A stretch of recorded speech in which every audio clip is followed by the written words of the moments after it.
Water signs, tignan po natin kung ano yung mensahe para sa iyo ngayong araw. Keep in mind po na ito ay general reading lamang, so hindi po lahat ay makaka-relate.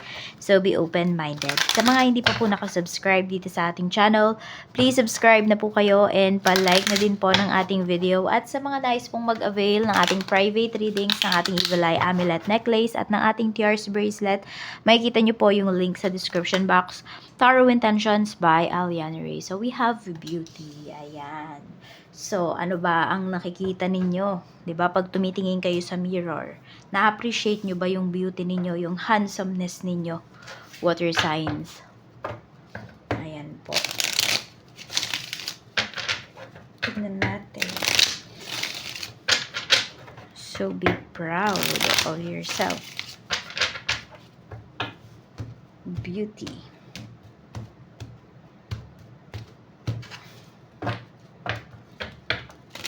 Tingnan natin. We have Death card. Okay, so meron ba yung iba sa inyo? Gusto nyo meron kayong baguhin pagdating sa inyong sarili? Pwedeng ito po ay ugali.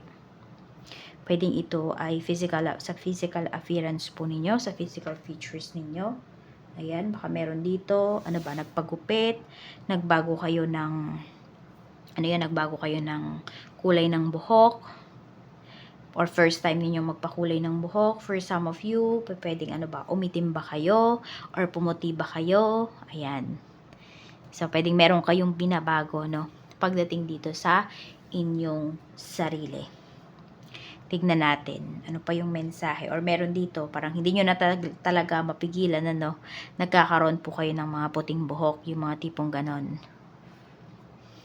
Pwede kasi, it's either stress kayo, nasa lahi nyo, or, ayan, dahil nagkaka-age na po kayo.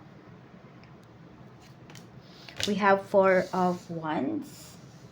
Ayan po ang inyong energy. So, pwede rin naman yung iba sa inyo, more on sa bahay kayo mayroong inaayos, mayroong kayong pinapagawa. We have 6 of Pentacles. Yes, mukhang mayroong nakuhang malaking pera yung iba sa inyo. Ayan. Or pwedeng may tutulong sa inyo dito na family members. Baka may bumisita na family members sa inyo. Ayan po. At maambunan yung iba sa inyo ng blessings. We have Page of Wands.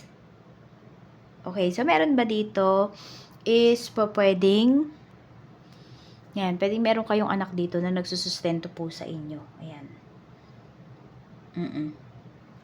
Or pwedeng basta family members ninyo na pwedeng nagbibigay ng pera ngayon para pampagawa ng bahay.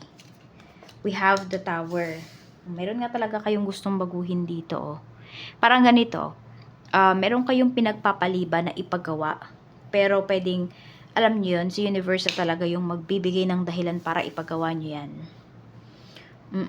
Pwedeng ganito, kailangan nyo ng palitan. Yung kunwari, yung pundasyon ng bahay ninyo. Alam na ninyo na parang medyo mahirap nang ayusin, no? Or ano na siya, hindi na siya stable. Tapos sabi nyo, sige, papagtsatsagaan pa natin yan. Pero pwedeng, nagkakaroon na talaga ng problema. Kitang-kita nyo na po talaga, visible na talaga siya. So, ayun, mapipilitan kayo na palitan na talaga siya kaysa makadisgrasya. Yung tipong mga ganun ba? Yung parang you are left with no choice na talaga. Kung hindi, ayan, gumastos. Kung hindi, baguhin kung ano yung mga dapat baguhin dito. We have Strength. Ayan. So, yung iba naman sa inyo ay meron naman kayong pang tutustos dito. Yan, kaya pwedeng hindi naman kayo sobrang namong problema, no? Pagdating sa bagay na to, we have Justice. Okay. Or magugulat na lang ba yung iba sa inyo? May umaangkin na ng inyong properties. We have the Emperor. Mukhang kailangan ninyong makipag-usap dito ng masinsinan. Yung iba sa inyo, I don't know if meron talaga mga legal issues dito na kailangang ayusin. Ayan, tignan natin. Ano pa yung mensahe? We have the Magician. Ayan po. And we have 7 of Swords. Mag-ingat kayo dito. Mukhang may manloloko sa inyo dito, oh. Kahit anong panloloko man po yan, ha. Kaya maging maingat kayo dito. Meron dito, tahimik lang, pero yun pala ay namamanipula na kayo. Yan. Sila yung mga tao na hindi mo pag-iisipan, no? Na, ay, parang niloloko lang ako ng taong to. Parang binobola lang ako ng taong to. So, very professional tong humarap. Pero yun pala, facade lang pala niya yan. Fake lang pala yung tao na yan. So, we have the Empress. Ayan po, pwedeng may magse-celebrate dito ng anniversary. Happy anniversary po. Happy mansary. Ayan, pwede rin makukumpleto na or yung pinapangarap po ninyo na magkaroon ng buong pamilya. Ayan po, ibibigay na po yan sa inyo or madagdagan yung family members ninyo. We have the Empress. Meron naman dito sobrang maalaga pagdating sa bahay, pagdating sa katawan. So, hindi nyo po talaga pinapabayaan, no, yung inyong sarili. So, we have Wheel of Fortune. So, you see, meron talagang magbibigay sa inyo dito ng ng blessings ngayong araw na ito. May mag-share ng blessings po sa inyo. So, parang unexpected lang kasi talaga to. We have Ace of Pentacles. So, ayan nga po. Meron din dito. Pwedeng anak nyo po yan. Yan. Basta, magiging sobrang proud kayo dito sa anak po ninyo. At pwedeng, kung kayo po ay mga senior na, ayan, hindi po talaga kayo pababayaan. Meron tayo ditong King of Wands. Meron naman dito sobrang kulit, no?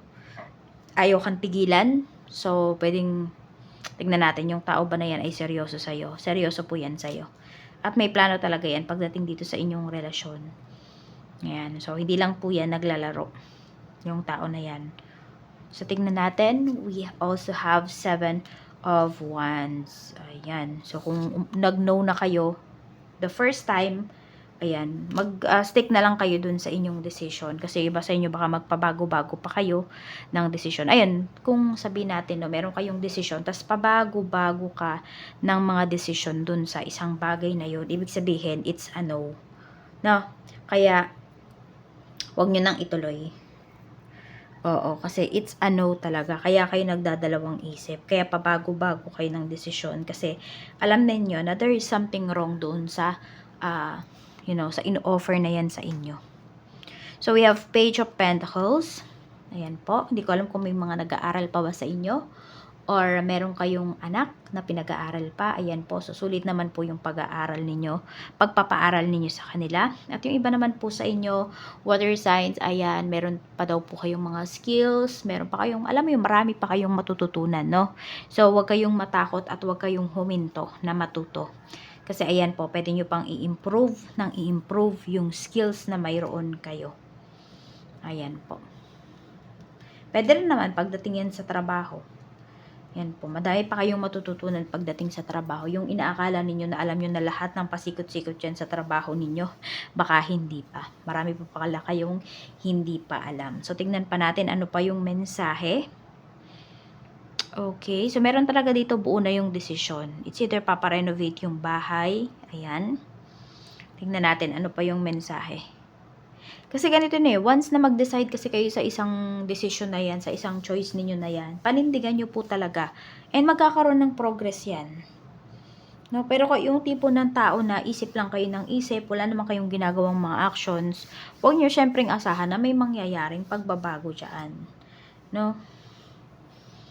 So, ayan po, may blessings talaga na paparating sa inyo. Pwedeng ito, galing to sa mas bata sa inyo. Pwedeng anak nyo yan. Tingnan natin ano pa yung mensahe. Okay. Ayan, meron ba dito kayo yung breadwinner sa family? Okay, maganda po yung pinapakita dito. Sabi nga, the more you give, the more you receive. Tingnan natin, ano pa yung mensahe. Okay, mensahe pa spirit guide. Okay.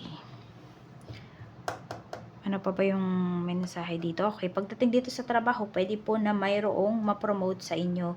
Or basta, parang alam mo yung very good kayo dito. Job well done. It's either ngayong araw yan. Pero hindi lang ikaw yung nagtrabaho dito ha. Pwede po na marami kayo. So, tulong-tulong kayo dito. Ayan. Tignan pa natin. Ano pa yung mensahe? Okay, tas meron dito, hindi ko alam kung idol nyo pa, ina-idolize ninyo yung inyong, or na-inspire talaga kayo sa parents ninyo. So, parang ganito, kung ano yung trabaho ng parents mo, Okay, pupuwede po na sumunod ka sa yapak talaga nila, ganyan. Puwede kasi nandun din talaga yung purpose mo, eh. Wala naman pong masama dun as long as nag-e-enjoy ka talaga, yan na masaya ka sa ginagawa mo. Sabihin natin marami sa inyo, sa family niyo teacher, marami sa family niyo nag-o-OFW, yung tipong mga gano'n. So, ayan po, na-inspire kayo sa kanila. So, ayan lang po yung mensahe para sa iyo, water signs. Maraming salamat. Mag-iingat po kayo at claim nyo na yung mga positive energies na paparating dito sa life ninyo, lalong-lalo na ayan, more on pera. May blessings na paparating dito. Yes, monetary blessings yung marireceive ninyo. Ingat po kayo always and more blessings to come.